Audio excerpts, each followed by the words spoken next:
What is up, Texas high school football fans? Carter Yates here. I just got back from the Justin Northwest SQT. First off, shouts out to Waco Midway, Hazlitt Eaton for qualifying for the state tournament. We will see you in College Station later in June. There was a third team, guys, and I don't know who it was. I apologize for that. They were on the opposite field, and I just could not get to them in time.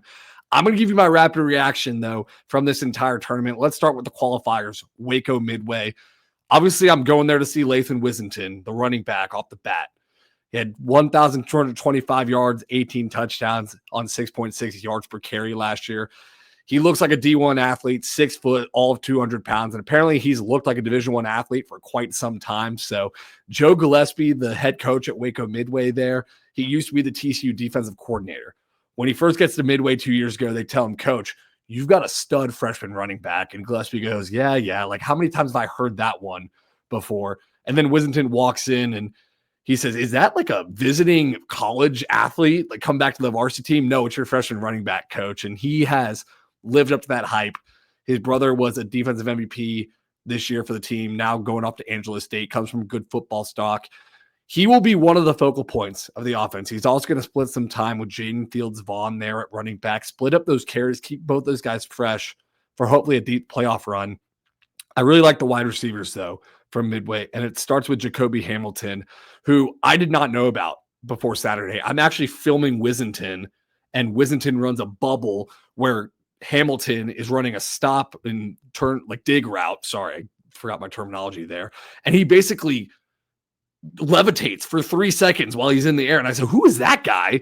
Had to watch him the rest of the time. Hamilton was very impressive. Another guy, Marcus Kane, 2028 prospect, about to be a sophomore, played wide receiver and defensive back in the spring, but it's going to be hard to keep him off the field as a wide receiver. He was so good today. So Waco Midway, I'm excited about them this upcoming year. Another team very excited about, Frisco Lone Star. Underrated NFL factory. Now, they've got all the way back to the late 2010s. It's Nick Bolton, the middle linebacker for the Kansas City Chiefs. Trey Taylor, the Thorpe Award winner at Air Force, now with the Las Vegas Raiders. Oh, did I mention the Las Vegas Raiders? How about Ashton Genty, the Heisman runner-up last year? And Jalen Ford, middle linebacker for Texas, was also there for a while. So let me get that out of the way before I say this, because I don't want to sound hyperbolic, guys, but this might be the most loaded skill position group that Jeff Rayburn has had in his tenure, because there's very few teams where you go out there and they're a great 7-on-7 team because they got so many skill guys. And I watch them and say they're going to be better when the pads are on, because they're all long, lean, and mean.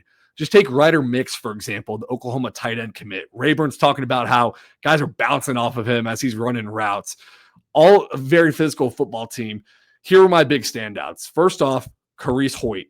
Last year as a sophomore quarterback, he had 55 touchdowns, was the district MVP. He has switched positions this year to what he will play in college. He's going to be a running back and a safety, playing both ways for Frisco Lone Star. Originally, you're like, okay, why is he switching positions? He looks so smooth out there in those new spots. Looks like he's been doing it all his life. You pair him in the backfield with Davian Gross at wide receiver, who had the game-winning go route touchdown catch. Also had a circus catch I posted on my Twitter account where the ball's bad in the air. Great hand-eye coordination. If they can figure out the quarterback play, and they had two guys rotating, this team is going to be really special.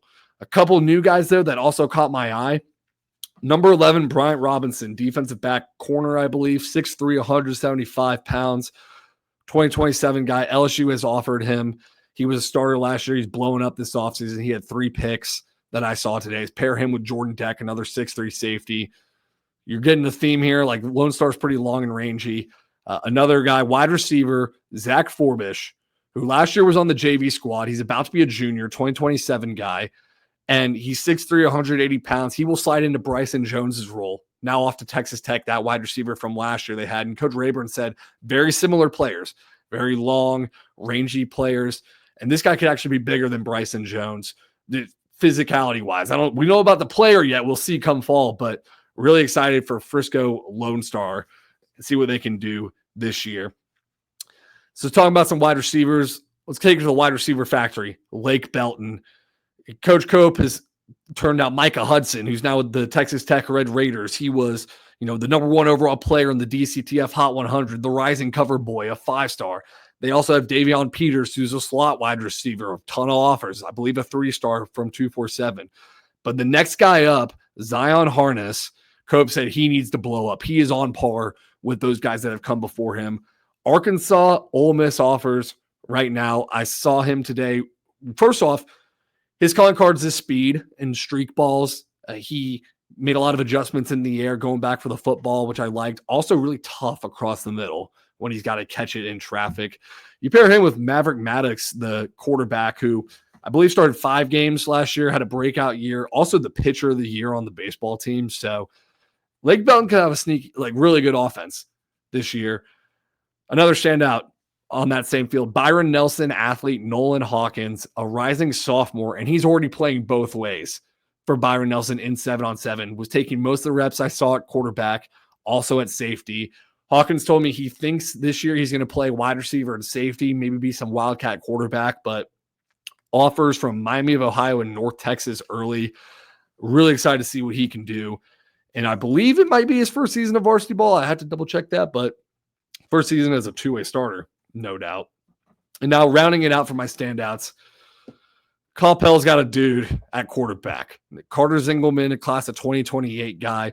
He is 6'5", 220 pounds, and I had a tweet about him that said, hey, Carter Zingelmann doesn't look like a sophomore. And, well, actually, he's not even a sophomore. He's a freshman, and he uses that big size to throw with some zip on the ball, throwing some deep shots.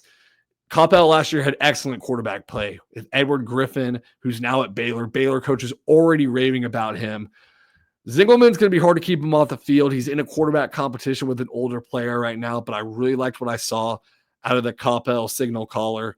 He's going to be a name you're really familiar with soon. Already got offers from Baylor, Houston, UTSA. He's going to have plenty more when it's all said and done. So that'll wrap it up, guys. Those are my instant reactions. Final thoughts from the 7-on-7 tournament in Justin Northwest. This is Carter Yates signing off for Dave Campbell's Texas Football.